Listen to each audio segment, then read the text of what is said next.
Zay ny mahakasika an'iny fa androany no niakatra fitsarana ny raharaha mampifanolana ny filohan'ny fikambanan'ny mpiasa ny tanàna Antananarivo sy ny tompon'andraikitry ny cellule 3P eo anivon'ny kaomina. Amin'ny 20 janoary no andrasana ny fivoahan'ny didim-pitsarana. Ravakarandriamanala sy Mamira Samuel no mitondra antsika ny fanatetiana. Amin'ny 20 janoary zao no ivoaka ny didim-pitsarana mikasika ny raharaha izay mampifanolana ny manitra Andrianarivelo, filohan'ny fikambanan'ny mpiasa ny tanàna Antananarivo FMTA sy Ramatoa Monique Rarnosy, tompon'andraikitry ny cellule 3P eo anivon'ny commune Antananarivo renivohitra. Nambaran'ny père filohan'ny FMTA fa tsy ampy ny vesatra hitoriana ny voapanga. Tsy ampy mihitsy ny vesatra hitoriana ny voapanga tamin'ny toraka telo.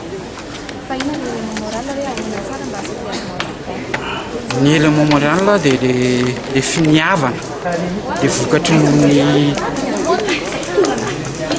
les intentions coupables zany.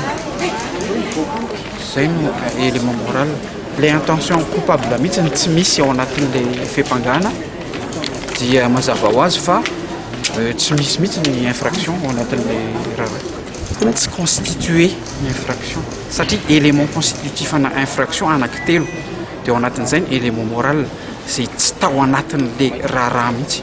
Raha tsy aivina ny alakamisy 20 janoary teo no nampanatsony zandary natao fanadihadiana ny filohan'ny FMTA izay niakatra avy hatrany teny amin'ny fampanoavana ary nahiditra amponjavonjy maika tamin'io andro ny alakamisy io ihany.